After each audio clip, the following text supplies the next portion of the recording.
रोहन और मैं एक ही कंपनी में काम किया करते थे। एक रोज हमें ट्रेनिंग पर भेज दिया गया। हमारी इससे पहले औपचारिक बातें ही हुआ करती थीं, पर ट्रेनिंग पर हमें एक दूसरे को जानने का मौका मिला। हमें कमरे में एक साथ ही रुकना था। साथ रहकर हम आपस में काफी घुल मिल गए थे। अक्सर रात को मुझ पर से चादर हट जाती तो रोहन मुझे चादर ओढ़ा दिया करता था। मैंने उससे पूछा, क्यों जागते रहते हो रात भर? मेरी तो आदत है, करवट बदल बदल कर सोने की चादर तो टिकती ही नहीं। मैंने रोहन से कहा। रोहन ने मेरी बात का कोई जवाब नहीं दिया। अगले दिन से वो कुछ शांत नजर आने लगा। रात को सोते समय रोहन ने जो मुझे बताया वो न केवल दिलचस्प था, बल्कि कुछ ऐसा था जो मैंने ना तो पहले कभी सुना और ना ही कभी महसूस किया था। ऐसा कम ही देखने को मिलता है, बात केवल विश्वास की ही रह जाती है। रोहन ने कहना शुरू किया, आप शायद यकीन न करें, 2003 का साल था।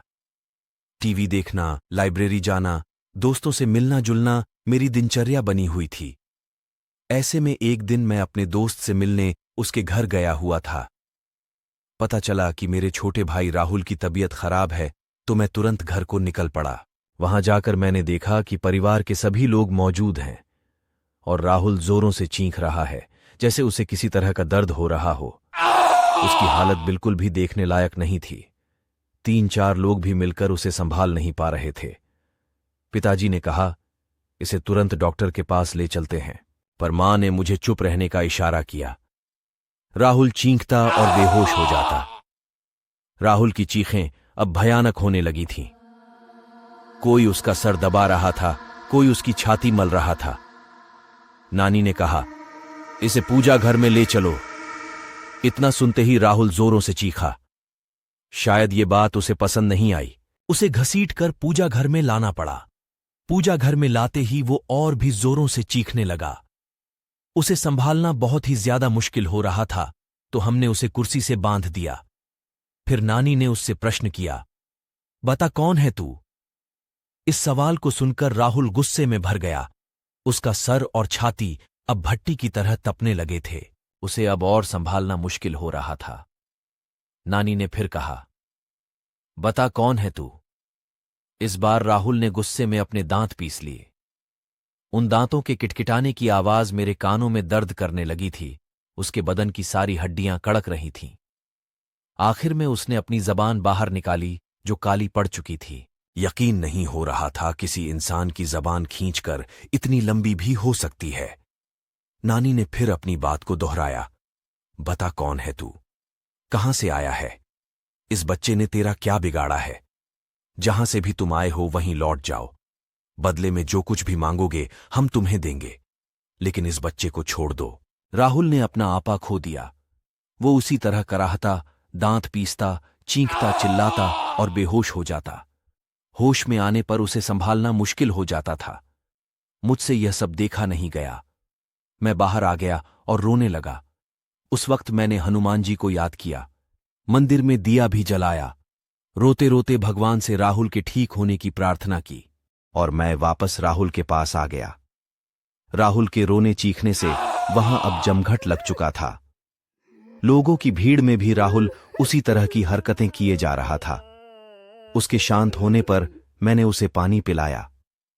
पानी पीने के बाद वो और भी भयानक रूप में आ गया। उसका चेहरा एकदम काला हो गया, आंखें लाल सुर्ख हो गईं। ये वो राहुल नहीं था जिसे मैं पहचानता था। ऐसा लग रहा था जैसे उसकी आंखें फटकर बाहर आ जाएगी। पास जाने पर वो हर किसी को काटने को दौड़ता, अपना मुंह नोचने लगता और फिर शांत हो जाता।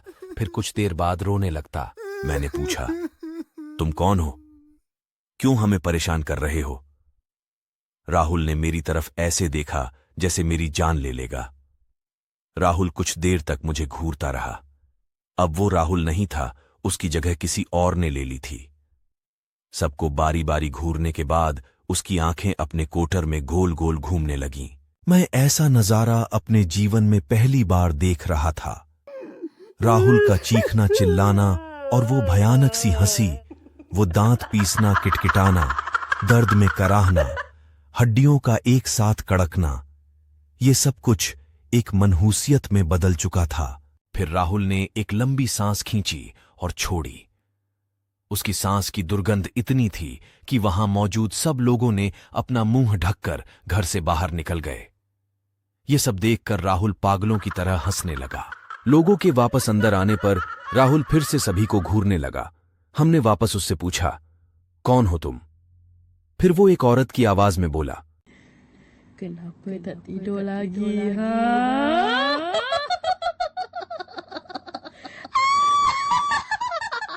मैं शाहडोल की हूँ।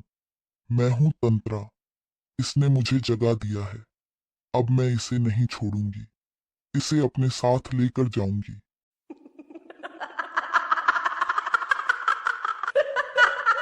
मैं शाहडोल की हूं। मैं हूं तंत्रा। इसने मुझे जगा दिया है। मैं इसे नहीं छोड़ूंगी। इसे अपने साथ लेकर जाऊंगी। और वह जोर जोर से हंसने लगी।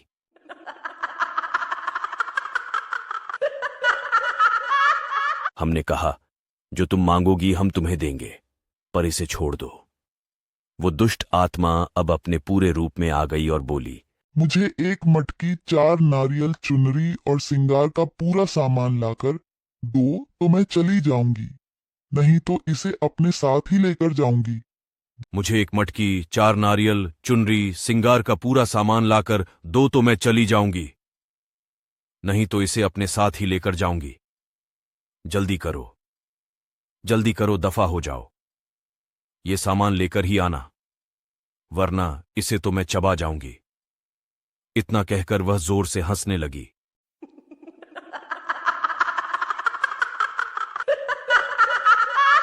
हम सब के चेहरे पीले पड़ गए। मां और मैं तेजी से बाजार की तरफ निकले। रास्ते में मां रोने लगी तो मैंने उन्हें दिलासा दी, सब ठीक हो जाएगा मां। मां बोली, कुछ भी ठीक नहीं होने वाला रोहन। मैंने तुझे बताया नहीं, इसने जब अपना पहला असर दिखाया था तब राहुल को क्या हुआ, हम ये समझ ही नहीं पाए थे। राहुल के साथियों ने हमें बताया। उस दिन राहुल के ऑफिस में मीटिंग थी। सब आपस में हंस बोल रहे थे। सब कुछ ठीक था कि अचानक राहुल की तबीयत बिगड़ने लगी।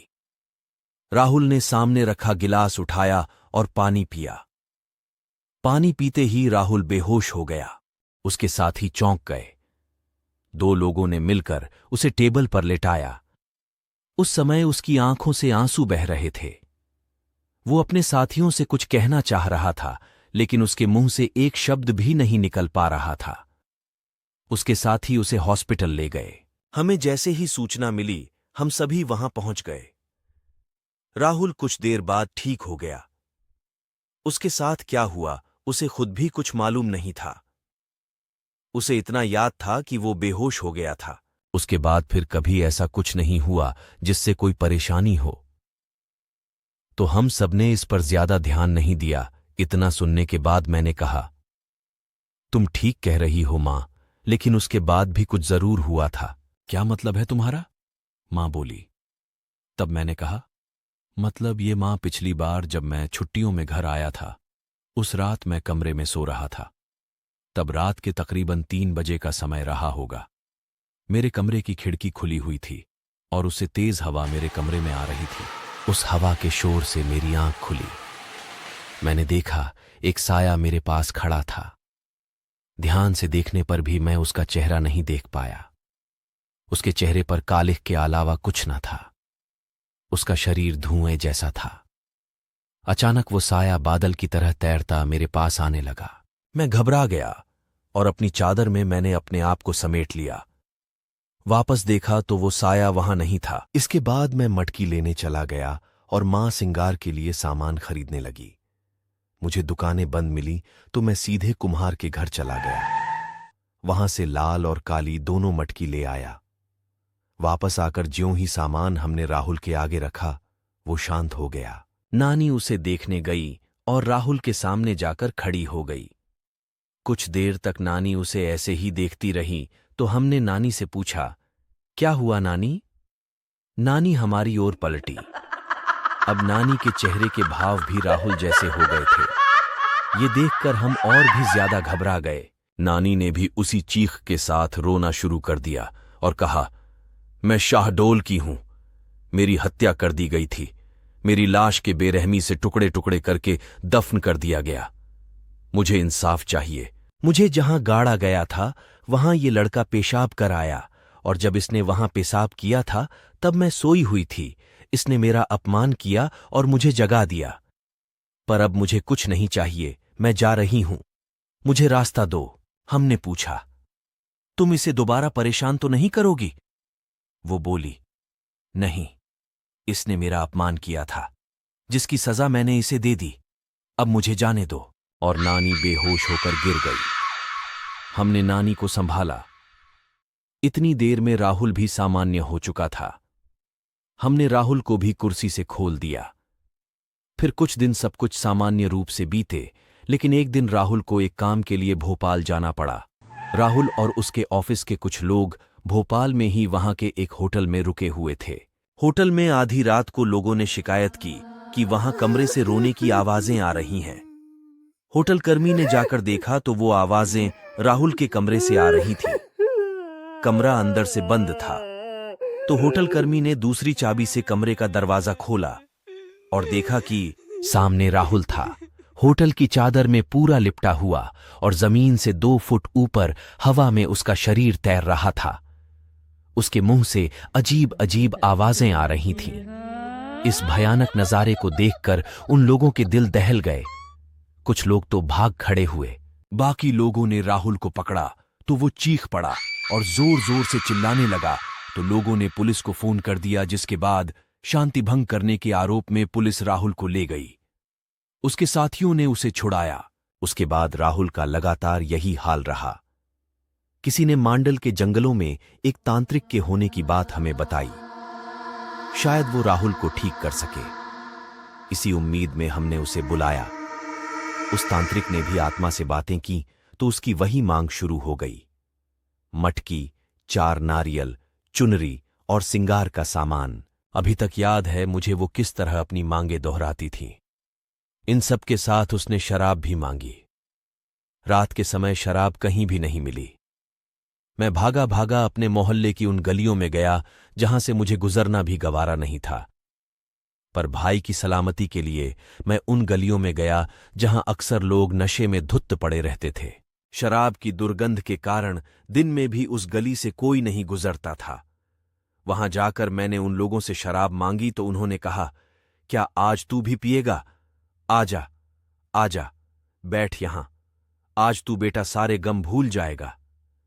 तब मैंने कहा, मैं गम भुलाने नहीं आया हूं। मेरे भाई की तबीयत खराब है, उस पर ऊपरी साया है, तांत्रिक शराब से पूजा करेगा। ये सब जानने के बाद उन्होंने अपनी शराब की बोतल मुझे दे दी, जिसे लेकर मैं लौट आया। इसके बाद शराबियों से मेरी नफरत कम हो गई थी। खैर, तांत्रिक ने पूजा शुरू की। रात भर तांत्रिक पूजा करता रहा। राहुल कभी चींकता, कभी चिल्लाता, कभी दर्द में कराहता, कभी गुस्से में तांत्रिक को गालियां देता, कभी मुझे घूरता, कभी तांत्रिक को घूरता। तांत्रिक का उस पर कोई ध्यान नहीं था। वो एक दाना गेहूं का लेता, कुछ मंत्र पढ़ता और उस दाने को राहुल पर फेंक देता। उस दाने के शरीर पर पड़ते ही राहुल बुरी तरह तड़पने लगता। उसके मुंह से जानवरों के जैसे गुर्राने की आवाजें निकल रही थी। वो जानवरों की तरह हरकत करने लगा था। राहुल की आवाज उसके गले में ही बंद कर रह गई थी। वो क्या बोल रहा था, कुछ समझ नहीं आ रहा था। सुबह तक राहुल ठीक हो गया था, लेकिन वह बेहोश था। शायद इन सबसे उसका शरीर थकने लगा था। उसका चेहरा पीला पड़ने लगा था। शरीर सूखकर लकड़ी जैसा हो चला था। फिर भी कहीं ना कहीं मेरा भाई इन बुरी शक्तियों से लड़ रहा था। कुछ दिन और बीतने पर दिवाली का त्योहार आ गया था। धनतेरस का दिन था और मैं टीवी देख रहा था। तभी राहुल कमरे में आया और बेहोश हो गया। मुझे लगा वापस वही सब शुरू होने वाला है, तो मैंने उसे कुर्सी से बांध दिया। राहुल थोड़ा होश में आया और उस आधी बेहोशी की हालत में उसने मुझसे कहा, भाई, अब मैं नहीं बचूंगा, मैं खत्म हो जाऊंगा। ये सुनकर मेरी आंखों से आंसू आ गए। मैं अपने भाई को इस तरह जिंदगी से हारते नहीं देखना चाहता था। राहुल भी रो रहा था। भाई, मैं मर जाऊंगा। मैंने खुद को संभाला और राहुल को बांध दिया। बाइक ली और एक दोस्त को साथ लेकर मैं उसी तांत्रिक को बुलाने निकला। मांडल के घनघोर जंगल में घुप अंधेरा था। मैं उस घनघोर अंधेरे में ही तांत्रिक के घर पहुंचा। तांत्रिक भी उस दिन शराब के नशे में था। मैं उसे बाइक पर बैठाकर अपने घर ले आया। तांत्रिक का खुद का शरीर उसके बस में नहीं था। तांत्रिक गिरता पड़ता राहुल के पास पहुंचा। जैसे ही उसने राहुल का हाथ पकड़ा, उस तांत्रिक का सारा नशा उतर गया। उसने वहीं पूजा दोहराई और सुबह होने तक राहुल फिर ठीक हो गया। अब तो यही सिलसिला चालू हो गया था। तांत्रिक आता, पूजा करता और सुबह तक चला जाता। मटकी, 4 नारियल, चुनरी और सिंगार का सामान हमारी रोज की जरूरत बन गई। ये सब चीजें अब घर में हर समय मौजूद रहने लगीं।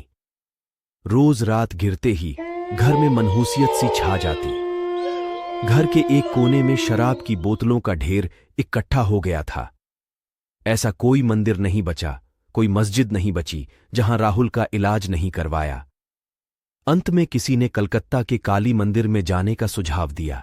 वहां जाकर राहुल का इलाज कराया, लेकिन वहां भी उसकी वही मांग जारी थी। मटकी, 4 नारियल, चुनरी और सिंगार के सामान की। पर पुजारी ने साथ साथ कुछ नींबू, लौंग और कफन भी मंगवा लिया। इस बार की पूजा मुझे कुछ विशेष लगी। पुजारी हर बार कुछ मंत्र पढ़ता और उसे नींबू में फूंक देता और उसमें लौंग चुभा देता। फिर उस नींबू को कफन में लपेटकर एक मटकी में डाल देता। राहुल को इससे बहुत दर्द होता और वो बेहोश हो जाता। होश में आकर राहुल की फिर वही हरकतें चालू हो जाती थीं। पर पुजारी अपने काम में लगा रहा। जैसे ही उस आत्मा की बारी आई, वो कहने लगी, मुझे छोड़ दो, मुझे छोड़ दो, जाने दो मुझे। पुजारी ने कहा, बोल, तू इसे फिर परेशान करेगी। नहीं करूंगी, नहीं करूंगी, मुझे माफ कर दो, मुझे जाने दो। इसके बाद फिर पुजारी ने कहा, क्यों परेशान कर रही है इस बच्चे को? पीछा छोड़ इस बच्चे का, वापस जा, लौट जा जहां से भी तू आई है। पुजारी ने ऐसा 8 से 10 बार किया और तंत्रा को भी उसने कैद कर लिया। अंत में पुजारी ने वो मटकी हमें दी और कहा, इस बच्चे के अंदर दुष्ट आत्माओं ने डेरा जमा लिया था। सारी आत्माओं को इस मटकी में कैद कर दिया है। इसे ले जाकर शमशान में गाड़ दो और ध्यान रहे नंगे पैर ही जाना। इसके बाद हम उस मटकी को शमशान में गाड़ आए। ताज्जुब तो यह था, पूरा रास्ता जंगल होकर गुजरता था। रास्ते में नंगे पैरों पर एक भी कांटा नहीं चुभा। ऐसा लग रहा था जैसे रूई पर चलकर हम उस जगह तक पहुंचे थे। इसके बाद राहुल ठीक तो हो गया था, पर वह काफी कमजोर हो चला था। केवल खाने और दवाइयों के लिए ही बिस्तर से उठ पाता था। इस वाकये के बाद मेरा उन चीजों पर भी विश्वास हो गया जिन्हें मैं पहले नहीं मानता था। 5 सालों तक इस मुसीबत को झेलने के बाद हमारी माली हालत खराब हो गई थी। सर पर कर्जा हो गया था। धीरे धीरे हम भाइयों ने वो कर्जा भी चुका दिया। हम कई और दिनों तक राहुल की देखभाल में रात भर जागते थे। मैं उसके खाने और समय पर दवाइयों का ध्यान रखता था। रात में उठ उठकर मैं देखता था कि राहुल सो रहा है या नहीं। उसकी चादर ठीक कर देता था ताकि वो आराम से सो सके। आज भी मेरी यही आदत है। बस यही बात थी। ऐसा कहकर रोहन चुप हो गया।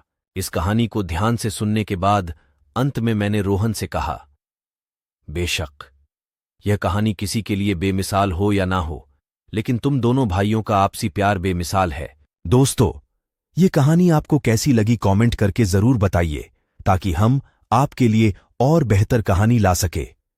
और अगर ये कहानी आपको अच्छी लगी तो वीडियो को लाइक और चैनल को सब्सक्राइब जरूर कर लें। धन्यवाद। मिलते हैं अगली किसी और दमदार डरावनी कहानी के साथ।